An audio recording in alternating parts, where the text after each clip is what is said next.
Israel's military has confirmed the first phase of the Gaza ceasefire is now underway. The deal between Israel's government and Hamas comes just days after the second anniversary of the October 7 attack on Israel. For 2 years, this war has raged.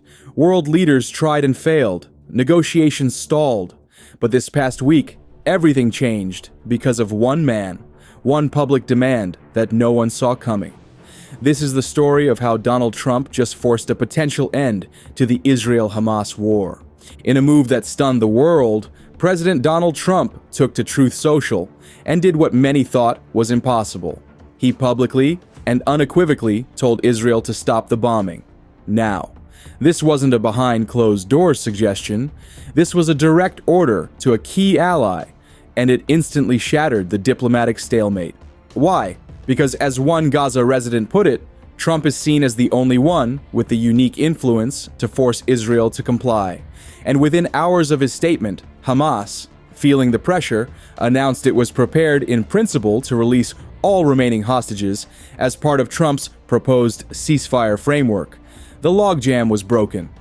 For the first time in months of relentless conflict, a genuine pathway to a ceasefire appeared to be materializing, directly spurred by an unexpected diplomatic intervention from Washington.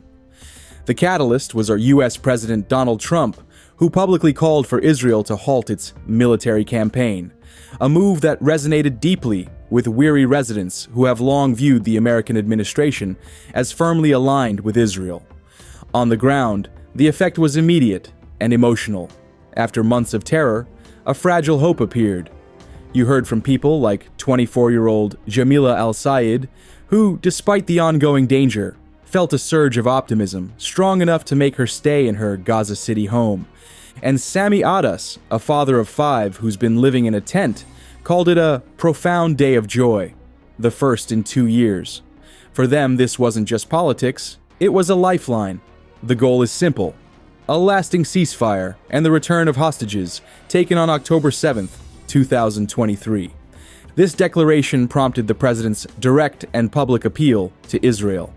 Taking to his Truth Social platform, Trump announced that he believes the parties are ready for a lasting peace and unequivocally urged Israel to immediately stop the bombing of Gaza to facilitate the safe and swift return of the hostages. This sequence of events has created a critical juncture in the conflict, placing intense focus on the next moves from all sides as the world watches to see if this unexpected diplomatic opening can be transformed into a durable peace. A cautious but undeniable sense of relief spread through parts of Gaza City this week, following a significant de-escalation in the intensity of military operations. This shift in atmosphere came after the Israel Defense Forces halted its large-scale offensive aimed at conquering the city, though the military was careful to clarify that its troops were still engaged in defensive operations and issued a stern warning that northern Gaza remained a dangerous combat zone. But this is not a done deal. This hope is balanced on a knife's edge. Let's be clear about the massive obstacles that remain. First, Hamas. While they've agreed to a hostage deal, they have not agreed to disarm or to exile their leaders, 2 critical demands for Israel. Second, Israel. Prime Minister Netanyahu has all but rejected the idea of the Palestinian Authority governing Gaza after the war. He's also fighting for his own political survival. And third, the staggering human cost. This conflict has left over 66,000 Palestinians dead, the majority civilians, and over 18,000 children. In Israel, the trauma of the October 7th attacks, where 1,200 were killed and 251 taken hostage, remains raw. Both sides are war-weary, but the path to a lasting peace is littered with these political landmines. For Adas and countless others, the mere prospect of a formal ceasefire promises a dramatic improvement in their dire circumstances, offering a glimmer of hope for basic safety and stability. He expressed a widely held belief that the recent announcement from U.S. President Donald Trump was the pivotal factor, suggesting that Prime Minister Benjamin Netanyahu would find it difficult to evade this particular call for peace. In the eyes of many residents, the American president stands as the singular figure with a unique influence and authority to compel Israeli compliance and finally bring a definitive end to the war, a perception that has placed immense weight on the international diplomatic efforts now unfolding. A wave of cautious hope spread through the displaced communities of Gaza and the West Bank this week, following a new and decisive push for a ceasefire by U.S. President Donald Trump. In the southern humanitarian zone of Al-Mawasi, Mahmoud Abu Shamala, a 49-year-old living in displacement, expressed a sentiment felt by many, describing the potential ceasefire as a dream he has wished to achieve for 2 years. Yet his hope was tempered by a deep-seated fear that Israel may not uphold the agreement once Hamas releases the 48 hostages held in Gaza, the vast majority of whom were abducted during the Palestinian terrorist organization's invasion of Israel nearly 2 years ago. While President Trump presented his proposal on Monday, aiming to break a prolonged stalemate, significant obstacles remain unresolved. In their discussions, Israeli Prime Minister Benjamin Netanyahu all but rejected the central idea of Gaza being governed by the Ramallah-based Palestinian Authority in a post-conflict scenario. For its part, the Hamas response did not address the critical issues of its own disarmament or the exile of its members, stating instead that more talks were needed to work out such fundamental details. Despite these considerable challenges, the American intervention has generated a palpable sense of possibility among Palestinians for the first time in months, a period marked by stalled negotiations and escalating regional tensions. The dire human cost of the conflict was voiced by Abu Hussein Labad, a displaced man from the Jabalia camp, who spoke of his injuries and the unbearable situation, pleading for an end to the war so he could return to what remains of his home. In the West Bank city of Ramallah, there was a perception that Hamas had navigated the American ultimatum skillfully, with residents like Iyad Safi and Adnan Naim believing the group's stance was positive, having addressed the most urgent humanitarian issues and leaving other complex matters for later discussion, all in the overriding interest of stopping the war for the people. A fragile but tangible hope for an end to the bloodshed is now taking shape, 2 years after a conflict that has traumatized both Israelis and Palestinians.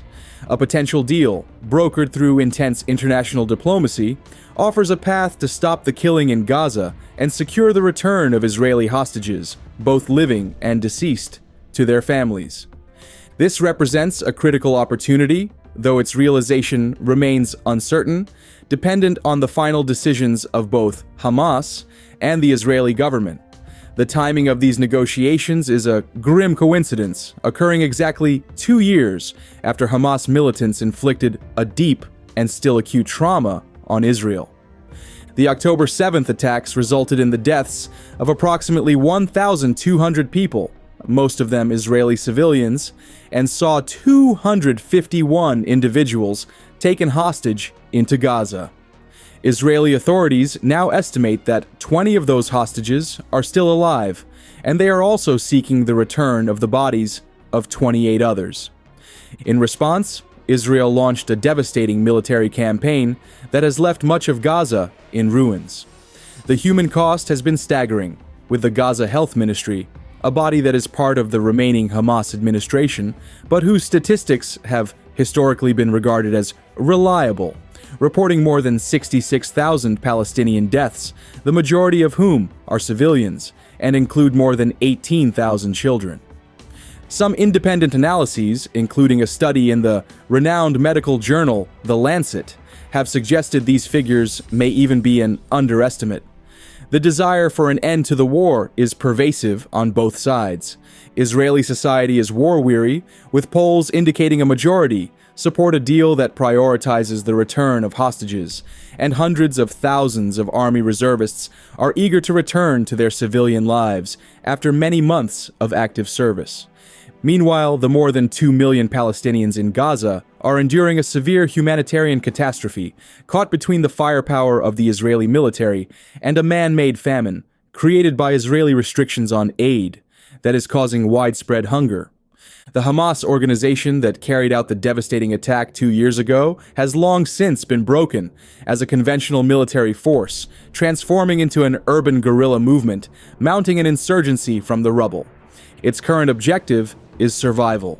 While it has agreed in principle to hand over governance to Palestinian technocrats and to dismantle its remaining heavy weapons, it seeks to retain enough firepower to defend itself against other Palestinians seeking revenge for its nearly 2 decades of harsh rule and the catastrophic war it provoked. Privately, though not stated publicly, an organization with a charter still dedicated to Israel's destruction and a base of followers will likely aim to emerge from any agreement with enough structure to eventually rebuild its capacity as the Islamic resistance movement. For Israel, the ideal outcome would be the unconditional surrender of Hamas, but the mere fact that the group is engaged in serious negotiations represents more possibility for its survival than seemed likely just a month ago, when an Israeli strike on a meeting in Doha failed to kill the Hamas leadership, who were there discussing peace proposals. The political calculations extend to the highest levels of Israeli leadership. Prime Minister Benjamin Netanyahu is navigating his own survival, striving to preserve his political power, continue the postponement of his corruption trial, win the elections due next year, and avoid being recorded in history as the leader whose security failures led to the deadliest day for Jewish people since the Holocaust.